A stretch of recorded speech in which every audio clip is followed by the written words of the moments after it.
ভাগ্যের ভালো বা মন্দ করার কোনো অধিকার রাখে না।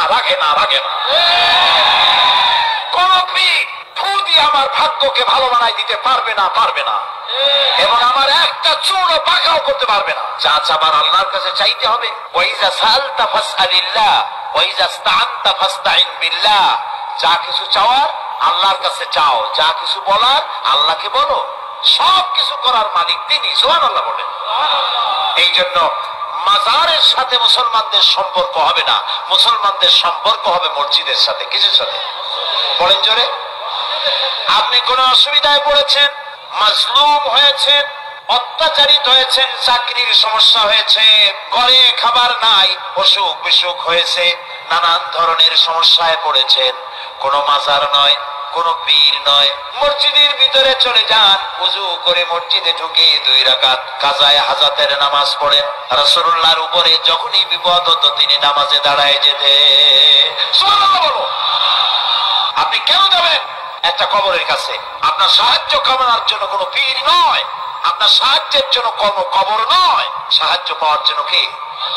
আল্লাহ চান আপনার ঈমানটা খালেস হোক। আল্লাহ তাআলা এটা বরদাস্ত করতে পারেন না যে মানুষ কারো কাছে গিয়া আরেকজনের কাছে গিয়ে নথি স্বীকার করুক। আল্লাহ সহ্য করেন। ইন্না শিরকা লাযুলমুন আযীম।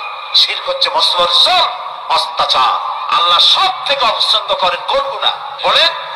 শিরক। আল্লাহ সহ্যই করেন না। কেন করেন না? একটা যুক্তিতে আসে। যারা বিবাহ করেছেন তাদের স্ত্রী যদি স্বামীর সাথে যে ধরনের হাসি খুশি প্রেমের আদান প্রদান করে, স্বামী ছাড়া যদি আরেকজন পুরুষের সাথে এরকমের ভাব বিনিময় করে, ফোনে কথা বলে, প্রেম করে, খুব সুন্দর করে ভালোবাসা দিয়ে যদি চিঠি লেখে অন্য পুরুষের কাছে অথবা প্রেম নিবেদন করে, তাহলে স্বামীদের অবস্থা কেমন হবে বলেন? এইটার জবাব দিতে যদি দেরি হয় তো খুবই কুলক্ষণ। হ্যাঁ, ভয়ানক হবে, ভয়ানক হয়ে যাবে। নিজের চরিত্র যতই যা হোক, ওর চরিত্র ভালো চাই। আচ্ছা বলেন তো, স্ত্রী আপনার সঙ্গে যেভাবে প্রেমের হাসি হাসে, প্রেম নিবেদন করে, ওই রকম আরেকটা পুরুষের কাছে সাথে করলে আপনার সহ্য হয় না কেন? আপনি স্ত্রীর উপরে আপনার অধিকারটা কতখানি? কি জন্যে? আপনার স্ত্রীর যে হাসি, যে মিষ্টি হাসি, যা আপনার প্রাণ কেড়ে নেয়, ওই হাসিতে আপনার কোনো অবদান আছে বলেন? তার যে টানা টানা চোখ, সুন্দর ভ্রু, মাথায় অনেক লম্বা চুল, শরীরটা সুন্দর, যৌবন, রূপ, এর ভিতরে আপনার কোনো অবদান আছে? হ্যাঁ আছে, একটু তো আছে। আপনি যে মুখ দিয়ে বউটা হাসে, সেই ঠোঁটে একটু লিপস্টিক লাগাইছেন। যে চোখের জন্য আপনি পাগল, সেই চোখে একটু কাজল লাগাইছেন। শরীরটাকে পেঁচাবার জন্য সুন্দর একটা শাড়ি কিনে দিছেন।